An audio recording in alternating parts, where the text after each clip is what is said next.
Access institute पर।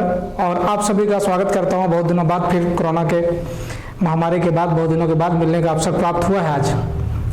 तो आज मैं बात करूंगा JSSC जेईई से संबंधित एग्जाम की तैयारी किस प्रकार से की जाए, किन सब सब्जेक्ट को पढ़ा जाए, किन को छोड़ा जा सकता है। क्योंकि बहुत सारे व्हाट्सएप मैसेज, टेलीग्राम मैसेज मुझे मिले कि सर किस प्रकार से पढ़ें, क्या सिलेबस होगा, किस प्रकार से अध्ययन करें। तो सबसे पहले मैं आपको ये बताना चाहता हूँ कि जो पुराना सिलेबस था और अभी जो नया सिलेबस है इसमें क्या अंतर आया है, पहले ये समझना जरूरी है। तो आप पुराना सिलेबस जो हमारे YouTube चैनल पे पहले से ऑलरेडी है उसमें आप देखते होंगे कि मैंने आपको बताया था कि हिंदी, इंग्लिश, जनरल नॉलेज और फिर आपका जनरल इंजीनियरिंग और सिविल इंजीनियरिंग या फिर मैकेनिकल इंजीनियरिंग जो भी ब्रांच है उसके अकॉर्डिंग सिलेबस पहले फ्रेम्ड किया हुआ था। लेकिन अभी जो नया सिलेबस जो चेंज हुआ है इसमें क्या किया गया है कि हिंदी और इंग्लिश को कम्प्लीटली हटा दिया गया है। क्षेत्रीय भाषा का कोई प्रावधान नहीं है, यानी कहने का मतलब यह है कि क्षेत्रीय भाषा इसमें नहीं रहेंगे। और जो नंबर ऑफ क्वेश्चन था, पोर्शन था, उसको भी थोड़ा सा चेंज कर दिया गया है। अभी क्या किया गया है इसको समझना है। अब हमारे JSSC एग्जाम में सिर्फ 2 ही पेपर होंगे और 2 ही सीटिंग एग्जाम होगी। और PT और मेंस का भी जो एक चला आ रहा था सिलसिला वो अब खत्म हो गया है। अब सिर्फ एक ही एग्जाम में आपका फाइनल एग्जाम होना है। इंटरव्यू खैर पहले से भी नहीं था, अब भी नहीं है। तो देखिए क्या है कि अब जो 2 चरण में JSSC की परीक्षा हो रही थी, ये 2 चरण में नहीं होगी, एक ही चरण में होगा, यानी सिर्फ एक स्टेप में ही JSSC की परीक्षा ली जाएगी। अब देखिए इसमें क्या है, इसमें 2 पेपर होंगे। आप पेपर 1 और पेपर 2 का बात करें तो पेपर 1 होगा और पेपर 2 होगा, ठीक है। पेपर 1 में जो सिलेबस फ्रेम्ड किया गया है वो कुछ इस प्रकार से है। इसमें जनरल नॉलेज है, यानी कहने का मतलब जीके। और दूसरा जो पेपर है इसमें है जनरल इंजीनियरिंग। जनरल इंजीनियरिंग, ठीक है। तो पेपर 1 जो पहला पेपर है आपका पेपर 1, जिसमें आप देख रहे हैं क्या है, एक जीके का पोर्शन रखा गया और दूसरा रखा गया जनरल इंजीनियरिंग का पोर्शन। जीके में आप देखेंगे कि मेनली पूछा गया था, मतलब इसको जीके क्या कर सकते हैं हम लोग, जनरल इंजीनियरिंग, जनरल स्टडीज या जो भी आप कह सकते हैं वो सारा कर सकते हैं। क्योंकि इस पेपर में जो है सारा इन्वॉल्व है। कहने का मतलब क्या इन्वॉल्व है इसमें वो समझना जरूरी है। इसमें आपके पास मैथ होंगे, फिर आपके पास रीजनिंग होगा, फिर रीजनिंग के अलावा कंप्यूटर होगा, झारखंड जीके होगा। ऐसे झारखंड जीके करके कोई ऐसा टर्म सिलेबस में नहीं है। इसमें टर्म क्या है, मैथ है, रीजनिंग है, कंप्यूटर है, फिर हिस्ट्री है, फिर थोड़ा सा ज्योग्राफी है और सिविक्स का पोर्शन इसमें है। तो ये देखिए कि आपके पास अगर देखते हैं तो आप लगभग 5-6 सब्जेक्ट आपको दिख रहा है। इसके अलावा इसमें और क्या है, जनरल साइंस है। जनरल साइंस ये पहले भी था और अब भी है। फर्क क्या आया है वो समझना जरूरी है। तो फर्क ये आया है कि पहले ये अकेला एक पेपर होता था, है ना, लेकिन अब क्या है कि इसको इसके साथ जोड़ा गया है, जनरल इंजीनियरिंग के साथ जोड़ा गया है। तो जीके में जो आपके पेपर होंगे, जीके और जनरल इंजीनियरिंग, मतलब कि आपका जो पेपर 1 होगा उसमें जीके और जनरल इंजीनियरिंग होगा। इसका मार्क्स का कॉम्बिनेशन कुछ इस प्रकार से क्या है, 40 मार्क्स जो है आपके ये सारे पेपर्स मिलके आएंगे। और जनरल इंजीनियरिंग को अगर हम लोग देखें तो इसमें आपके 80 मार्क्स होंगे। ये इस तरह का कॉम्बिनेशन रखा गया है, 40 मार्क्स जीके से और जनरल इंजीनियरिंग से 80 मार्क्स। मतलब जो पहला पेपर आपका होगा ये टोटल आपका 120 मार्क्स के होंगे। पहले ये दोनों सेपरेट होता था। ये जो था जीके जो था वो PT में था और जनरल इंग्लिश जो है मेंस एग्जाम में होता था। लेकिन अब आप देखेंगे कि दोनों एक ही साथ एक पेपर में कंबाइन कर दिया गया, कॉम्बिनेशन जो है एक पेपर का बना दिया गया है। अब पिछले का पैटर्न अगर आप देखते हैं जीके जीएस का या फिर जो भी है, उसमें आपको 100 क्वेश्चंस पूछा जाता था। पहला जो था पेपर जो जिसमें साइंस था या हिस्ट्री था या फिर जो भी कंप्यूटर साइंस जो सारी बातें थी, ये जो है आपका 100 मार्क्स का होता था। अगर उस 100 मार्क्स के अकॉर्डिंग हम लोग नंबर्स का डिवीजन देखेंगे तो लगभग 5 सब्जेक्ट होते थे और 20-20 क्वेश्चंस का लगभग एक कॉम्बिनेशन था। आप देख सकते हैं मैथ में 20 क्वेश्चन था, लास्ट टाइम पूछा गया था। कंप्यूटर साइंस में 15 क्वेश्चंस पूछे गए थे, रीजनिंग में 30 क्वेश्चंस पूछा गया था, करंट अफेयर से 11 क्वेश्चन था और झारखंड जीके से 12। और साथ ही साथ आपका जो है बाकी अदर जो बचता है, जो भी इंडियन हिस्ट्री या सिविक्स या ज्योग्राफी, इन सब सारी चीज़ों से मिला के रिमेनिंग क्वेश्चंस पूछे गए थे।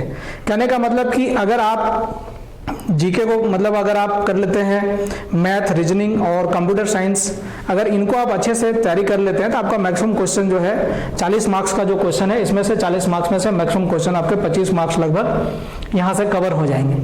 अगर आप झारखंड जीके भी कर लेते हैं, ये छोटा कन्फाइंड सिलेबस है, अगर आप झारखंड जीके भी कर लेते हैं तो झारखंड जीके से आपका जो है 4-5 क्वेश्चन आ जाएगा, मतलब 30 मार्क्स। आप बाकी जो भी हैं, जो भी पेपर है जैसे इंडियन हिस्ट्री है या इंडियन ज्योग्राफी है या फिर जो भी पार्ट्स है, अगर उनको आप छोड़ना चाहते हैं तो आप छोड़ सकते हैं और आप सिर्फ जो है मैथ, रीजनिंग और आपका जो है झारखंड जीके और करंट अफेयर्स और कंप्यूटर। करंट अफेयर्स क्योंकि क्या होता है बहुत क्रिटिकल पार्ट हो जाता है और आपके पास बहुत सारे पेपर्स होते हैं पढ़ने के लिए, क्योंकि जूनियर इंजीनियर के एग्जाम्स में बहुत सारे पेपर्स होते हैं जिसमें टेक्निकल और नॉन टेक्निकल सबको आपको कवर करना पड़ता है। तो इस केस में क्या होता है कि आप इतना सारा पढ़ने में आपको समय बहुत व्यतीत होता है। इस वजह से आप जो है ऐसा कर सकते हैं कि आप उन सब सारी चीज़ों को छोड़ भी सकते हैं अगर आप छोड़ना चाहते हैं तो। अदरवाइज अगर आप पढ़ रहे हैं, तैयारी कर रहे हैं तो कोई दिक्कत नहीं है, आप करते रहिए, अच्छा रहेगा। लेकिन आपको मैंने क्या बताया कि मैथ, रीजनिंग, कंप्यूटर और अगर झारखंड जीके हम लोग ले लें तो आप इन सब चीज़ों को कर लें तो आपका मैक्सिमम पोर्शन जो है यहाँ से कवर हो सकता है। इस पार्ट का जो पैटर्न है, लास्ट एग्जाम्स का जो पैटर्न है उसके अकॉर्डिंग मैं बता रहा हूँ। अब जो जनरल इंजीनियरिंग का पार्ट्स है, ये जनरल इंजीनियरिंग के पार्ट्स जो होंगे वो 80 मार्क्स का होगा। जनरल इंजीनियरिंग का पहले कन्फ्यूजन आप दूर करें, इसमें आपको 3 पेपर्स पूछे जाएंगे जिसमें कि सिविल होगा, इसके बाद मैकेनिकल का पार्ट होगा और फिर आपका इलेक्ट्रिकल के पोर्शन होंगे। आप पिछले एग्जाम पैटर्न को देखें तो क्या इससे आपको सीख मिलता है। अगर आपके पास क्वेश्चंस है तो आप पिछले एग्जाम्स पैटर्न को देखें तो आपको क्या सीख मिलता है वो समझने की बात है कि जो मैकेनिकल का पोर्शन है इसमें से मैक्सिमम पार्ट क्या है सिविल इंजीनियरिंग का, जैसे स्ट्रेंथ ऑफ मटेरियल है या फ्लूइड मैकेनिक्स है, फ्लूइड मैकेनिक्स का नाम ट्रांसपोर्टेशन दिया हुआ है या जो भी है, या इंजीनियरिंग मैकेनिक्स है, ये सारा पार्ट्स मैकेनिकल का जो है वो कॉमन है सिविल इंजीनियरिंग के लिए। तो अगर आप सिविल इंजीनियरिंग का अच्छा से प्रिपरेशन करते हैं तो बहुत सारा पोर्शन जो है वो सिविल में इंक्लूड हो जाएगा। मैकेनिकल का सिर्फ एक जो पार्ट बचेगा दैट इज थर्मोडायनेमिक्स या फिर थ्योरी ऑफ मशीन्स जो है वो थोड़ा सा बचेगा। और इलेक्ट्रिकल आपके लिए पूरा बिल्कुल नया होगा, इसमें आपको इलेक्ट्रिकल मशीन्स या ये सब चीज़ें पढ़नी चाहिए। तो आप ऐसा कर सकते हैं कि अगर इसमें आप मैकेनिकल को छोड़ना चाहते हैं तो आप छोड़ सकते हैं। अगर इन दोनों को कंबाइन करके देखें हम लोग तो लास्ट 100 मार्क्स का जो क्वेश्चन पूछा गया था, लास्ट 100 मार्क्स का क्वेश्चन जो पूछा गया था उसमें से अगर हम लोग सिविल के पोर्शन को सिर्फ यहाँ से कवर करते हैं, अगर सिविल का पोर्शन देखते हैं, अगर थर्मोडायनेमिक्स के पोर्शन को हटा देते हैं या थ्योरी ऑफ मशीन के पोर्शन को हटा देते हैं अगर हम लोग, तो आपको मिलता है कि यहाँ पर जो है 70 क्वेश्चन जो है इन दोनों से ही था। बाकी का जो आपका थर्मोडायनेमिक्स बचता है, थर्मोडायनेमिक्स और बाकी आपका इलेक्ट्रिकल, यहाँ इलेक्ट्रिकल से 22 क्वेश्चन से, थर्मोडायनेमिक्स से 8 क्वेश्चन, तो 30 क्वेश्चन यहाँ से पूछा गया। मतलब आप कह सकते हैं कि जो वेटेज ऑफ एग्जाम पैटर्न है आपका जेएसएससी का, जेई का, उसमें जनरल इंजीनियरिंग में सिविल और मैकेनिकल से ही 70 क्वेश्चन पूछा गया। मतलब मैं ये कह रहा हूँ सिविल और मैकेनिकल कहने का मतलब है मैकेनिकल में मैंने उन पेपर को ले लिया है जो पेपर सिविल के लिए कॉमन है। सिविल के लिए कॉमन क्या है, स्ट्रेंथ ऑफ मटेरियल कॉमन है, फ्लूइड मैकेनिक्स कॉमन है, तो वो अब मैंने इसमें इंट्रोड्यूस कर लिया, इसमें मतलब मैंने इसमें ऐड कर दिया सिविल में। तो आप सिविल का ही पोर्शन पढ़ते हैं तो मैकेनिकल का बहुत सारा पोर्शन पढ़ने की जरूरत नहीं है। थर्मोडायनेमिक्स आप छोड़ सकते हैं, बहुत ज़्यादा आपको इस पर स्ट्रेस देने का जरूरत नहीं है, आप इसको स्किप कर सकते हैं कि भाई इतना टाइम आप क्यों देंगे इसको थर्मोडायनेमिक्स पढ़ने के लिए। 8 मार्क्स, ये 100 में मैं बता रहा हूँ, ये आउट ऑफ 100 बता रहा हूँ। तो ये देखिए आपका क्या है 8 मार्क्स यहाँ था और इलेक्ट्रिकल से 22 मार्क्स थे यहाँ। तो इलेक्ट्रिकल से 22 मार्क्स होने का मतलब ये है कि आपको इलेक्ट्रिकल मशीन पढ़ना पड़ेगा, इलेक्ट्रिकल मशीन आपको पढ़ना पड़ेगा और साथ ही साथ आपको पढ़ने पड़ेंगे क्या, बेसिक इलेक्ट्रॉनिक्स। अगर ये सारा पढ़ते हैं तो आपको मिलता है। इसमें भी बेसिक इलेक्ट्रॉनिक्स से क्वेश्चन कम पूछे जाते हैं, इलेक्ट्रिकल मशीन और बेसिक इलेक्ट्रिकल से क्वेश्चंस ज़्यादा होता है। तो अब इनको अगर आप पढ़ते हैं तो आप फिर जो है आप ये 22% और 8% जो है आप उसको कवर कर सकते हैं, 30% आप यहाँ से कवर कर सकते हैं, प्योर मैकेनिकल या प्योर इलेक्ट्रिकल के पोर्शन से आप कवर कर सकते हैं। लेकिन अगर आप चाहते हैं कि मैं इतना झंझट आप लेना नहीं चाहते हैं तो फिर आप इसको छोड़ सकते हैं।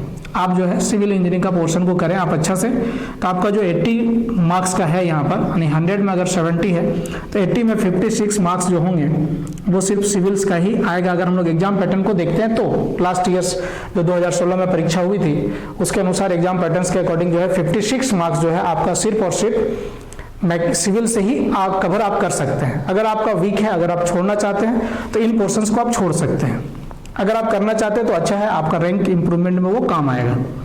पेपर 2 जो है, पेपर 2 कंप्लीटली ये सिविल इंजीनियरिंग के लिए है। तो सिविल के स्टूडेंट के लिए क्या है कि सिविल के स्टूडेंट के लिए ये फायदा है कि उसका जनरल इंजीनियरिंग में भी सिविल और मैकेनिकल का पोर्शन कंबाइन करके देखेंगे तो बहुत बड़ा हो जा रहा है। और उनका पेपर ये है, आप देखेंगे कि यहाँ पर जो है जनरल इंजीनियरिंग में सिविल का मैक्सिमम पार्ट दिया हुआ है।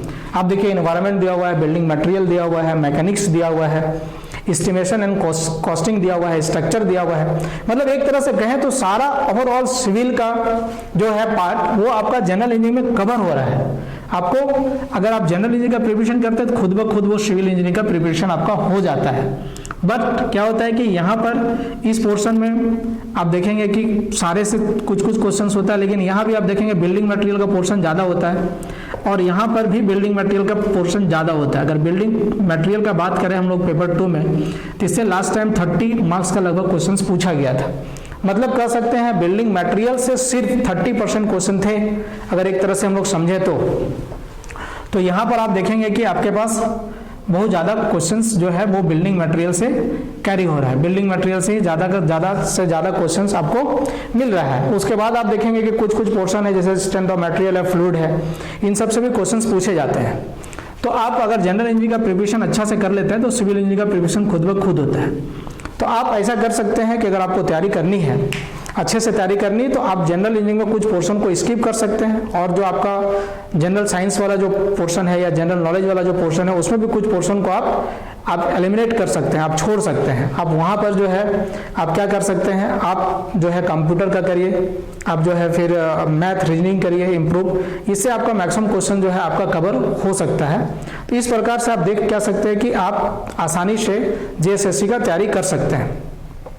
और दोस्तों मैं एक बहुत खुशखबरी देने वाला हूं आप लोगों को कि इस वीडियो के बाद लगातार आपको जो JSSC में प्रीवियसली पूछा हुआ प्रश्न है वो आपको लगातार मिलता रहेगा। आप हमारे साथ इस चैनल से जुड़े रहिए, लगातार सब्सक्राइब कीजिए, तभी आपको वो क्वेश्चंस मिल पाएगा। क्योंकि बहुत सारा कॉल्स या फिर बहुत सारे मैसेज हमें आते रहते हैं कि सर क्वेश्चन चाहिए, प्रीवियस ईयर्स का क्वेश्चन चाहिए, तो मैं वो सारे क्वेश्चन सॉल्यूशन के साथ आपको इसी चैनल पर लगातार आज के बाद देता रहूँगा। धन्यवाद।